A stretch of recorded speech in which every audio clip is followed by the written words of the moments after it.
कहते हैं प्रभु जो मनुष्य सुगंध पहले आपको अर्पित करे फिर खाए, अपने धारण करे। सुगंध समझ रहे हैं ना? सुगंध सेंट लगाते हैं ना, इत्र लगाते हैं, तो सुगंध अपने लगाने के पहले रुई में लगाकर अब भगवान के सामने रखें, वो भी महकते रहेंगे। अब प्रसाद बना के फिर अपने लगावे। प्रभु प्रसाद सुचि सुभग सुवासा, जा सादर जा सुलहई नित नासा। सुगंध आपको अर्पित करके ले। इसके बाद तुम ही निवेदित भोजन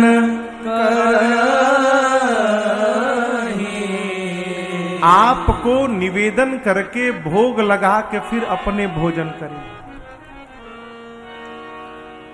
इस पूरे भीड़ में कितने लोग भगवान को भोग लगाकर भोजन करते हैं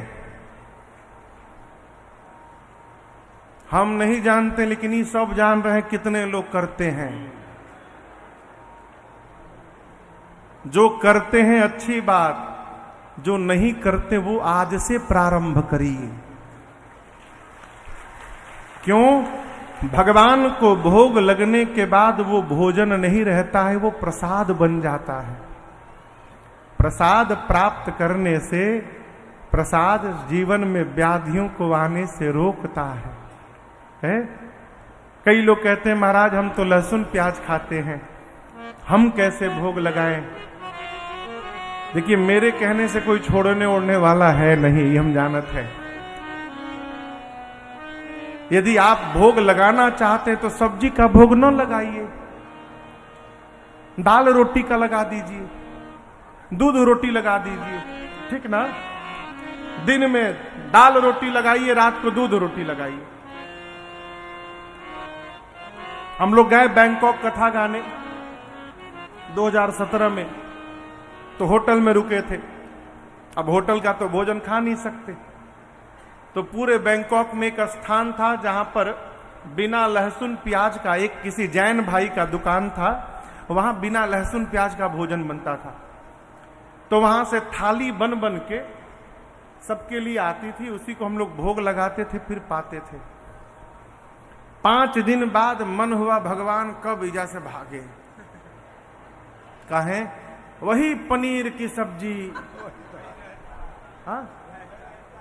वही रायता, वही सूखी सब्जी, वही अचार, वही गुलाब जामुन, वैसी रोटी। 5 दिन तो दोपहर में भी वही, रात में भी वही। 5 दिन हम लोग खाएं, कहें भगवान अब कृपा करो। ये तो छोड़िए, एक जगह कथा गाए बहुत बड़े आदमी के घर, वहां 5 दिन हम लोग पात गोभी खाएं। 9 दिन, अच्छा मगर 9 दिन पत्ता गोभी। अच्छा, जो कथा कराया वो बहुत बड़े आदमी थे, जिसको हम लोगों की भोजन व्यवस्था सौंपे थे ना, वो एमडी थे। एमडी समझ रहे हैं? मानसिक दरिद्र। जो उनको, उनका फेवरेट सब्जी रहा होगा, उनको बाजार में और कोई सब्जी न दिखाई पड़े, पत्ता गोभी ला के रख देते थे। 9 दिन खाएं। आज कथा पूरी भई, कल हम लोगों की दूसरी जगह कथा थी।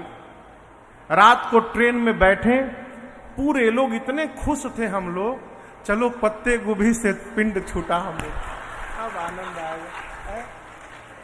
दैव संजोग कहिए। अगले दिन सुबह उतरे, ठाकुर जी का पूजन किए। दोपहर में जैसे भोग की थाली आई, उसमें पत्ता गोभी।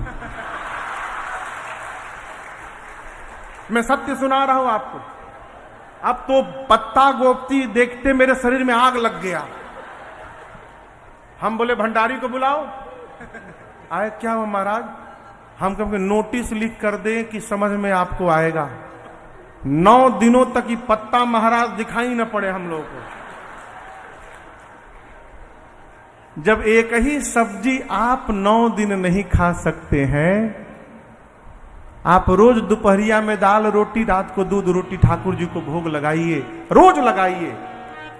जब दाल रोटी दूध रोटी खाते खाते आपके ठाकुर जी परेशान हो जाएंगे, और जब उनको मलाई कोफ्ता और बटर पनीर खाने का मन करेगा तो ठाकुर जी ही आपकी मति पलट देंगे और आप लहसुन प्याज छोड़ देंगे उस दिन से। लेकिन आप भोग लगाना प्रारंभ करिए। तुम ही निवेदित भोजन कर। कैसे लगाए महाराज? बाजार में भगवान के भोग की बर्तन मिलते हैं। उन बर्तनों को मैंने अपनी आंख से देखा है। इतनी बड़ी कटोरी, इतना बड़ा गिलास, अपने पीते हैं गलासा में, भगवान के लिए छोटकी गिलास है। छोटकी प्लेट में चाट है, चींटी वाला बतासा, कटिंग काजू और मिश्री। देखिए कटिंग काजू जो पूजा में ला रहे हैं आप लोग, कटिंग काजू न लाइए।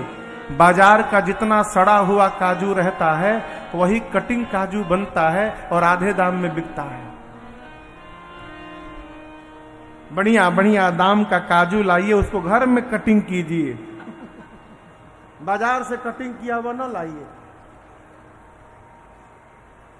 जितने बड़े थाली में आप भोजन करते हैं भगवान को खिलाइए। जितनी रोटी आप खाते हैं उतनी रोटी भोग लगाइए। सब्जी बनाइए, एक सूखी सब्जी बनाइए, एक रसे वाली बना दीजिए, थोड़ा सलाद भी सुधार के रख दीजिए।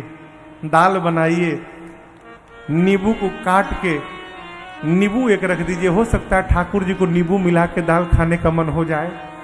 बगल में अचार भी रख दीजिए। मिर्चा भी तवा पर थोड़ा सेक कर रख दीजिए। एक मिठाई रख दीजिए। बढ़िया से थाली सजा के भगवान के सामने रखिए। पानी रखिए, तुलसी दल छिड़किए, आचमन करिए और भगवान से प्रार्थना करिए, प्रभु आप भोग लगा लीजिए ना, तो फिर पूरा परिवार आपका प्रसाद प्राप्त करेगा। नाथ आप भोग लगाइए। भगवान तो खाने के लिए बैठे हैं, माई बाप खिला कौन रहा है उनको? है महाभारत की एक घटना है। पांडवों के घर बैठकर भगवान श्री कृष्ण एक दिन भोजन कर रहे थे। नारद जी भी थे वहीं पर। तो युधिष्ठिर जी ने नारद जी से पूछा कि नारद जी हम लोगों का उद्धार कैसे होगा? नारद जी मुस्कुराकर बोले कि जिसके घर में स्वयं परमात्मा भोग लगा रहे हो उसको भी अपने उद्धार की चिंता हो रही है। भगवान श्री कृष्ण सुन लिए। नारद जी को बुलाकर इधर आओ, क्या बोल रहे थे अभी? बोले प्रभु युधिष्ठिर जी पूछ रहे थे कि हम लोग का उद्धार कैसे होगा। मैंने कहा कि जिसके घर में भगवान भोग लगा रहे हैं उसको भी उद्धार की चिंता है। भगवान बोले अभी बोल दिया, दोबारा मत बोलना ये बात। मैं यहां भगवान बन के नहीं खा रहा हूं, मैं यहां मेहमान बन के खा रहा हूं। नारद जी पूछे प्रभु भगवान बन के खा लेंगे तो क्या दिक्कत है? बोले दिक्कत देख रहे हो कैसे गरम पे गरम पूड़ी आ रही है।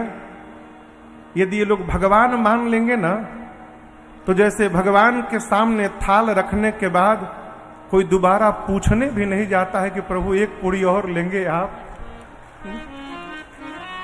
सब्जी थोड़ी गरम करके लेते हैं आपके लिए, कोई पूछने नहीं आता। मेहमान हूं तो गरम गरम पूछ के खिलाया जा रहा है। भगवान मांग लेंगे तो कोई पूछने नहीं आएगा। मेहमान हूं, मेहमान की तरह भोजन करने दो। ये प्रसंग कहता है जैसे घर में अतिथि को भोजन कराते हैं उसी तरह भगवान को भोग लगाना प्रारंभ करिए। जीवन में आपके कभी अन्न की कमी नहीं होगी, इसकी मैं गारंटी देता हूं। आप भगवान को भोग लगाकर भोजन करना प्रारंभ करिए।